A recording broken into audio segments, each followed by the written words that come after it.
Hey folks, I'm Mike. Do you hate ads? I hate ads. You know what I like? Patreon.com/Inkdependence. It keeps this blog ad-free.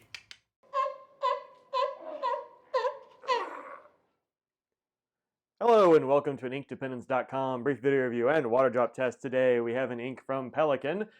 This is Pelikan's Edelstein Aquamarine. This is the ink of the year for this year, so you should see you'll get this for a little while. I'm not sure when the next one comes out exactly, but we got these at the Pelikan Hub. This is the packaging that Pelikan inks come in. It's kind of nice. It's got this like internal cardboard sleeve type thing, which I usually just leave in there. And then you put the ink in there, and then you put these little spacers on the top. So anyway, it's a pretty good box. Pretty good box. Very secure. Nothing going to be rattling around in there. This is the bottle that the ink comes in. It's one of the better bottles, I think, on the market as far as looks. I really like the way it looks. The top is also nice and wide. You're not going to have any problems getting pens in there, even big pens. I mean, this is an M800, which is a fantastic pen and also fairly large, and it's got no problem getting in there and all that. One problem with this is that you kind of will want to display the bottle, but it's clear, and that means that UV gets all up in there and will bleach out your ink, and so that sucks. So maybe if you have, I don't know, a dim room with shelves you can put this on, that's cool. It says Aquamarine down here, etc., etc. It's 50 mils, and these usually go for, you know what? I don't remember. I'll put it down here, the price. I forget what these run, but it's kind of expensive. It's on the higher end anyway. And as you can see through the bottle a little bit, this is going to be a very greenish blue ink. I was actually expecting it to be more green than it is. What did I do with the review? Oh, I put it in my lap. Here we go. There it is. All right, so this is Pelikan's Edelstein Aquamarine, and on my phone it's looking a little bit more blue than it is in actual real life. It's definitely more greenish. I thought it was going to be more greenish, but it's not. So there you go. This is, I don't know, not really my favorite Pelikan ink. Some of these will get a little bit run a little bit dry, and that's probably because Pelikan pens like this M800, which has a fine nib, and as you can see here, the fine nib is about the same as the Sailor Medium. This is a very wide fine nib as far as, you know, fine nibs go. I would say it's probably a medium-ish, and it generally runs very wet. This ink has certainly tamed that nib, but I think it tamed it a little bit too much. This runs a little bit dry for my taste, honestly. Oh, I forgot to write in about performance. Well, let's take a look at the copy paper right here, and we will talk about performance just real quick.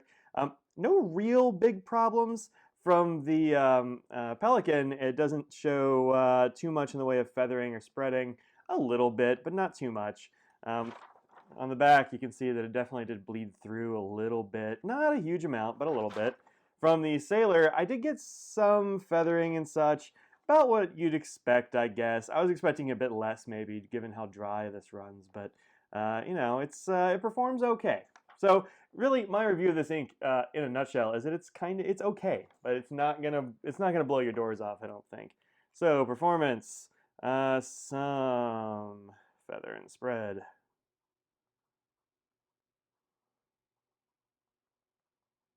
Boom. There we go. All right, cool. So I put that in there now. Great.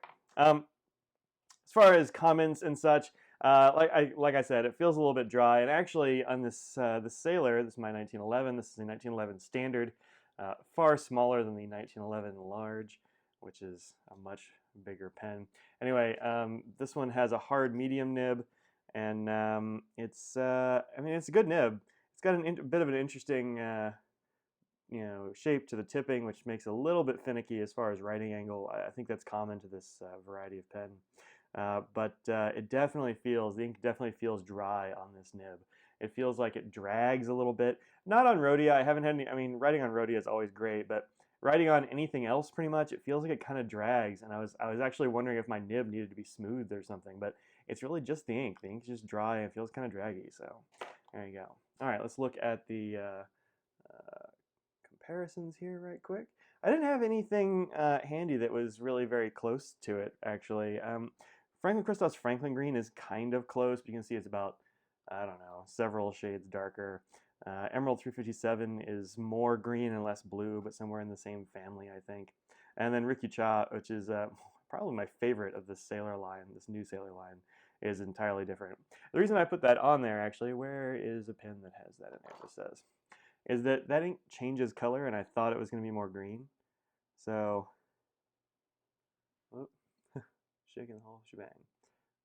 If you can see, it actually is changing color as it goes.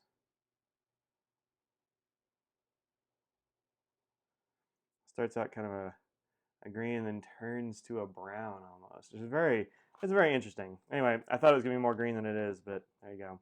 All right, let's do the water drop test right quick. Where's my water? Here it is. And give us a line there across the words. Let's do the X. Cool. All right. So, I'm not sure exactly what to expect here. I am interested to see what's left over. I've got the chromatography sitting here. Didn't forget this time. I have forgotten in the past, but not this time. And it's a bit of an odd chromatography. It's, again, not what I expected. So this is a surprising ink in a lot of ways. So let's go ahead and mop this up. Mop, mop, mop. So that. All right. It's not quite dry. There we go. You can see it kind of came up exactly where the water was. That's interesting. And what you're left with is, I mean, it's legible, so not totally gone, which is cool, I guess.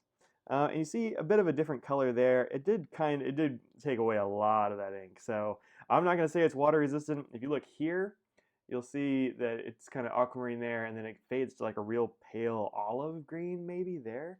And that's about what I see in the chromatography. So here is the chromatography. There you go. And let's back out just a little bit. There you go. It didn't travel much, which is interesting. I'm not sure what to make of the travel distance on this one. But you do see definitely that it's got this kind of olive drab color down here, and it fades up to like light blue and dark blue in the middle, some streaks in there that are interesting. But it didn't travel much, and I don't know what to make of that. But definitely the base here is kind of this olive drab color, which is pretty cool, but you know, not going to be what aquamarine looks like in general. So there you go. All right, let's look at it on a couple of other different kinds of paper. This is a currently inked journal from Pen Habit. And here are the two entries for those pens, here and here. And you can see it looks really good on this paper that's not Rhodia. It does look a little bit different on Rhodia, I think. It definitely looks less greeny, but it's a cool looking color, I think. And look, I really like the way that the Pelikan pen lays it down, which is pretty heavy. I think it looks better than it does from the Sailor nib. So I don't know what to tell you about this ink, honestly. It's gonna bleed and feather and spread and stuff if you use it with a heavy flow nib, but I mean, if you have good paper, it's not going to. You don't see any on the back through it, so you know that's good. But I think good paper is gonna be real important for this particular ink, and also really good flow in your pen. The wetter the better, probably. Like if you have a flex nib or something, this might be a thing to put in there because it might tame some of that overrunning flex that you might have. Maybe even dip pens, that kind of stuff would work well. I don't really know because I don't do any of that stuff. Here it is on Tomoe River, which is in an ink journal. And this is the Pelikan. I actually just did this one because I realized I didn't have a sample of it on the Tomoe River from the Pelikan. You can see a lot of nice shading and that sort of thing in here. You don't really see any shading in the regular, the regular paper writing samples. It just doesn't do much of that. And then here it is from the Sailor.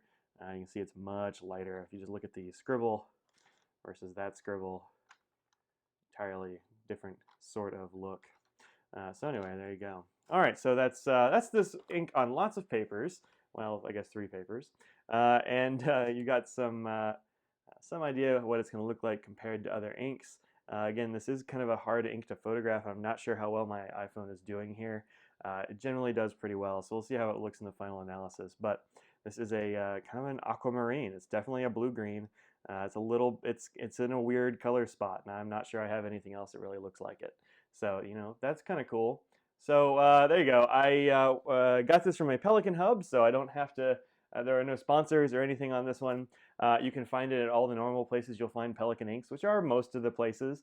It does work well in my Pelikan pen, although it still feels just a little bit drier than I would like. So, final verdict, it's all right.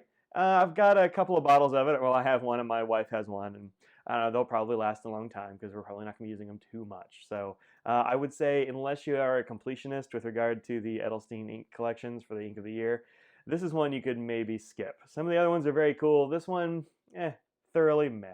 All right, that's it. So I am Mike. This is Ink Dependence. You can find me at all the normal places on the web, including my blog at www.inkdependence.com and on Instagram as @InkDependence. So follow me in those places. Come see me. Leave a comment below. Let me know what you think about this ink and if you're using it on a regular basis or something like that. And I will see y'all later. Peace out.